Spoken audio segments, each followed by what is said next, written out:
स्वागत है फ्रेंड्स आप लोगों का एक बार फिर से स्टार्ट टू बेसिक चैनल में। फ्रेंड्स, जैसा कि आप लोगों को पता है हम लोग पढ़ रहे हैं जियोमॉर्फोलॉजी।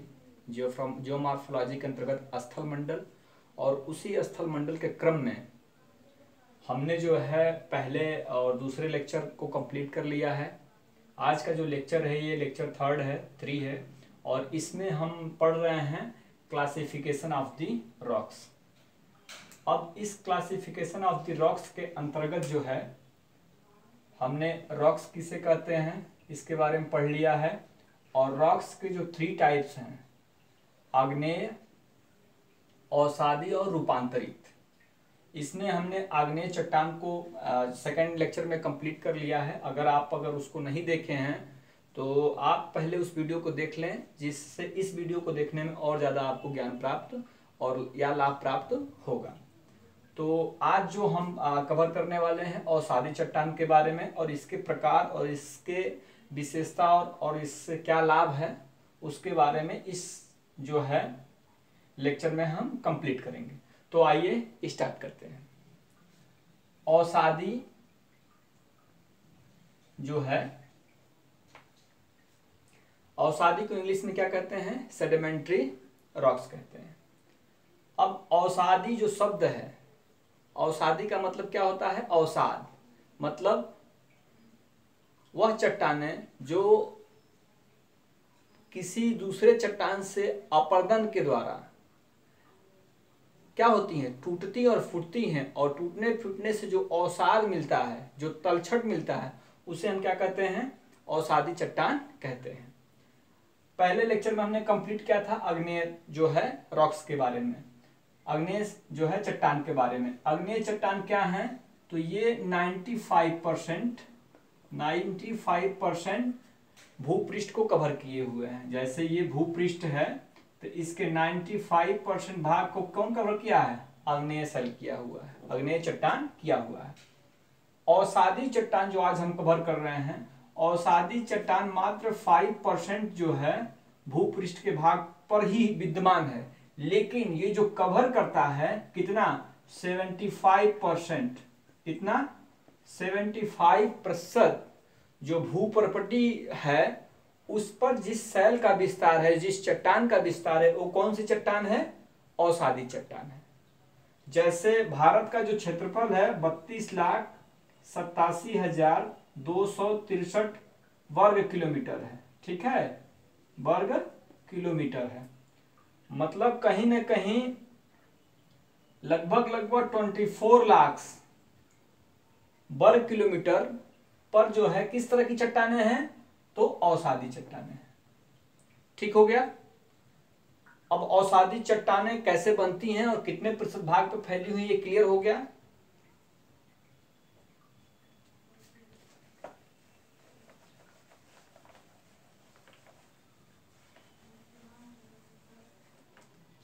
आइए अब अवसादी चट्टान का जो वर्गीकरण है, इसको हम 2 भागों में, विद्वानों के मतों के अनुसार 2 भागों में हम इसको बांट करके पढ़ते हैं। पहले को हम क्या कहते हैं? प्राणीज अवसादी चट्टान। इस प्राणीज को हम अजैव जो है सेडिमेंट्री रॉक्स जो है, इंग्लिश में ऑर्गेनिक सेडिमेंट्री रॉक्स कहते हैं, प्राणीज अवसादी चट्टान, ठीक है। और दूसरे को हम क्या कहते हैं? अप्राणीज या निर्जैव। इसको इंग्लिश में क्या कहते हैं? Inorganic sedimentary rocks. अब प्राणीज जो है, प्राणीज या जैव जो है अवसादी चट्टान किसे कहते हैं? तो प्राणीज का मतलब हो गया कि जिस चट्टान में, प्राणीज का मतलब है जिस चट्टान में जीव जंतुओं और वनस्पतियों की, जिन चट्टानों में जीव जंतु और वनस्पतियों के द्वारा जिन चट्टानों का निर्माण होता है उन्हें हम क्या कहते हैं? उन्हें हम प्राणीज चट्टान या प्राणीज अवसादी चट्टान कहते हैं। अप्राणीज का मतलब क्या हो गया? कि जिन शैलों का निर्माण जीव जंतु और वनस्पतियों के द्वारा न होकर के जो पुरानी शैल है उसी के टूट फूट करके होने से दोबारा जिन शैलों का निर्माण होता है उसे हम अप्राणीज या निर्जैव अवसादी चट्टान कहते हैं। आशा है प्राणीज और अप्राणीज के बारे में क्लियर हो गया होगा। अब प्राणीज को जो है 3 भागों में बांटा गया है। पहले को हम क्या कहते हैं, चूना प्रधान, मतलब जिस चट्टान में क्या हो, जीव जंतुओं की, जैसे समुद्र में लाखों की संख्या में जीव जंतु और रहते हैं। इन जीव जंतुओं के मरने के बाद इनके जो अवशेष धरातल पर समुद्रों में क्या होते हैं, जमा हो जाते हैं, और इनके जमने से जिन चट्टानों का निर्माण होता है उसे हम क्या कहते हैं, चूना प्रधान चट्टान कहते हैं। उदाहरण में इसमें क्या आता है, सेल खड़ी आता है, डोलोमाइट आता है, चाक आता है और चूने का पत्थर आता है। ठीक हो गया। दूसरी तरह की जो चट्टान है उसको हम कार्बन प्रधान अवसादी चट्टान कहते हैं। इसमें जो होता है, यहां तो हमने चूना प्रधान में पढ़ा कि जीव जंतुओं के द्वारा, जो अवशेषों के द्वारा जो चट्टानें बनती हैं उनको हम जो है चूना प्रधान चट्टान कहते हैं। कार्बन प्रधान में क्या होता है कि जिनमें वनस्पतियों के द्वारा जिन चट्टानों का निर्माण होता है उसे हम कार्बन प्रधान चट्टान कहते हैं। अब वनस्पतियों के द्वारा कैसे होगा, तो कार्बोनिफेरस युग में जैसे जो वनस्पतियां थीं ये क्या हो गई, धरातल के अंदर दब गई, और दबने के बाद परत दर परत ताप और दबाव के कारण जिन चट्टानों का निर्माण होता है उन धरातल के अंदर, उसे हम क्या कहते हैं, कार्बन प्रधान चट्टान कहते हैं। और इसका जो उदाहरण है वो क्या है, कोयला क्या है, अवसादी चट्टान है, लेकिन उसमें क्या है, कार्बन की मात्रा है। और कोयला में भी सबसे पहले जो अवस्था होती है वो किसकी होती है, पीठ की होती है।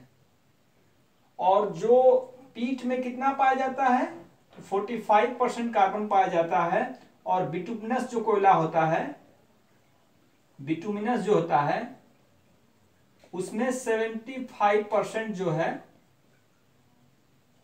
70% भी कह सकते हैं, जो है कार्बन की प्रधानता होती है।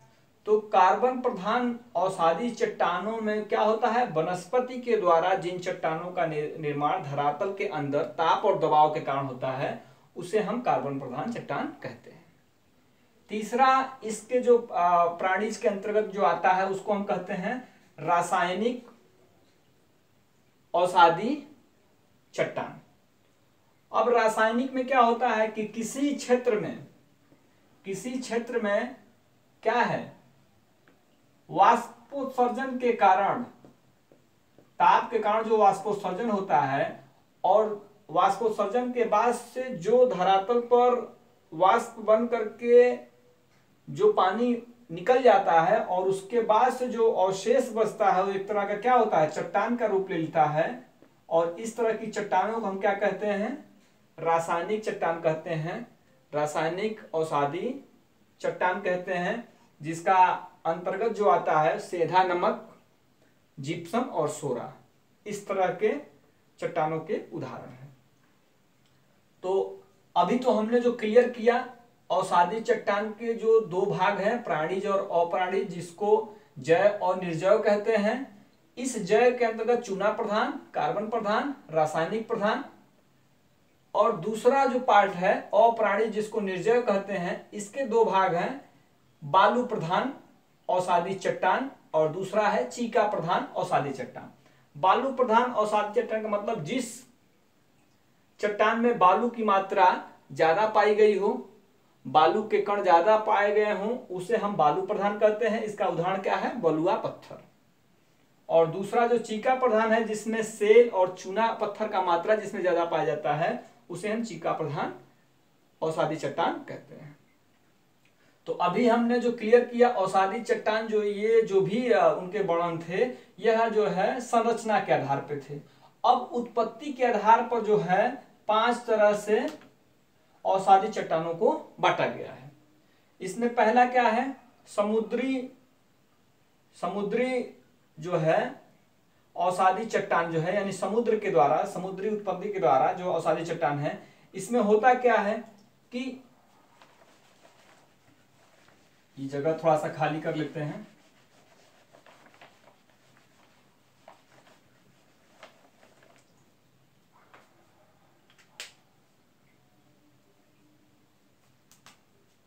जैसे समुद्री जो चट्टान है, यहां से जो समुद्र में जो है अपने साथ नदी जो है क्या करती है, नदी जो है अपने साथ जो जल लेके आती है, इस जल के साथ क्या क्या लाती है, कंकड़ पत्थर और बजरी रेत भी लेके आती है। तो सबसे पहले जब ये समुद्र में मिलती है तो समुद्र के जब सबसे जो उथला भाग है वहां पर भारी कण वाले यानी क्या कंकड़ पत्थर जो है जमते हैं। उसके बाद से जो कंकड़ पत्थर बजरी के बाद क्या जमता है, रेत जमता है, और रेत के बाद से पंख जमता है, पंख। तो इसको हम क्या कहते हैं, इसी को हम रेड क्ले कहते हैं, लाल मिट्टी। ठीक हो गया। तो इन लाल मिट्टी के द्वारा यहां पर जिन तरह की चट्टानों का निर्माण होता है वो समुद्री जो है चट्टान के अंतर्गत आता है। इसका एक उदाहरण आप ऑस्ट्रेलिया का जो पूर्वी तट है वहां जो मूंगे की चट्टान है जिसको हम ग्रेट बैरियर रीफ कहते हैं, इसी तरह के प्रवालों के द्वारा बनी हुई चट्टान है जो समुद्री चट्टान के अंतर्गत आती है। दूसरा क्या है, नदीकृत। जब नदी बहते हुए अपने साथ धूल मिट्टी कण बजरी रेत लेके आती है तो जो मैदानी क्षेत्रों में फैल जाता है इसका जल, और यहाँ पे छोटे छोटे जो महीन कण हैं बिखर जाते हैं, जो कालांतर में क्या करते हैं, बाढ़ के मैदान का निर्माण करते हैं। तो जो बाढ़ के द्वारा ला करके मिट्टी जो बिछा दी जाती है और उससे जो चट्टानों का निर्माण होता है उसको हम नदीकृत चट्टान के अंतर्गत रखते हैं। तीसरा जो है सरोवरीय चट्टान है। सरोवर का मतलब हो गया झील। मतलब अगर कोई झील है और इस झील के साथ में कोई नदी इस झील को पार करके बहती है तो नदी अपने साथ जो मिट्टी लाती है, छोटे छोटे जो बालू के रेत कण होते हैं वह झील में जमा हो जाते हैं।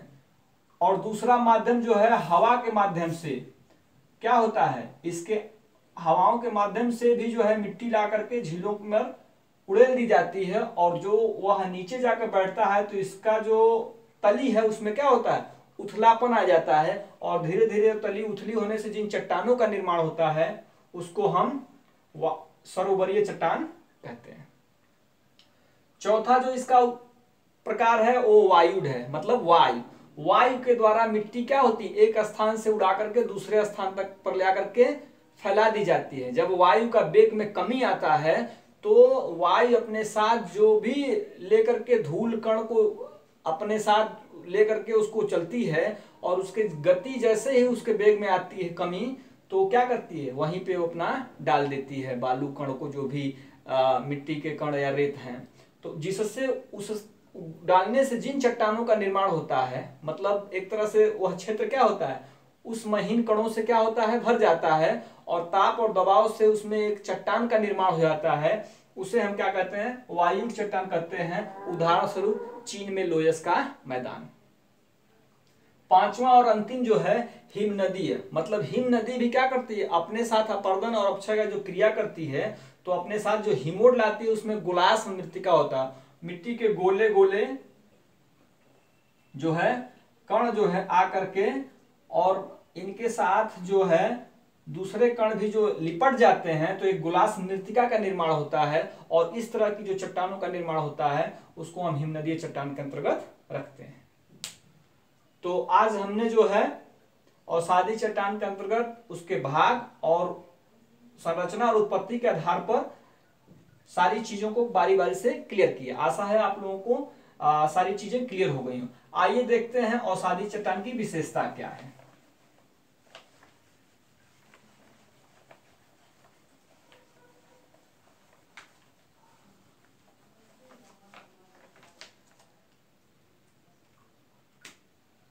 विशेषता क्या है।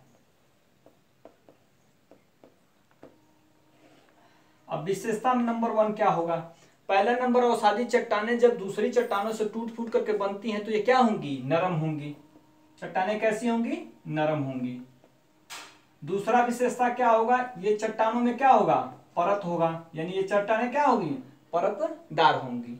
तीसरी विशेषता क्या होगा, इसमें रंध्र होगा, मतलब इनमें जो होगा छिद्र होगा जिनके माध्यम से जल क्या होगा, रिस करके चट्टानों के अंदर जाता है, यानी कहीं ना कहीं ये चट्टानें क्या होंगी, छिद्र युक्त होंगी। और पांचवा विशेषता है कि ये चट्टानों में क्या होता है, जीवाश्म पाया जाता है। इन चट्टानों में जीवाश्म पाया जाता है। तो ये इस तरह की इसकी विशेषताएं हैं। और आर्थिक दृष्टिकोण से देखें तो अवसादी चट्टानों में ही खनिज पदार्थों में सबसे ज्यादा जो है खनिज तेल इन्हीं अवसादी चट्टानों में पाया जाता है। खनिज के अलावा जिप्सम, क्वार्टजाइट,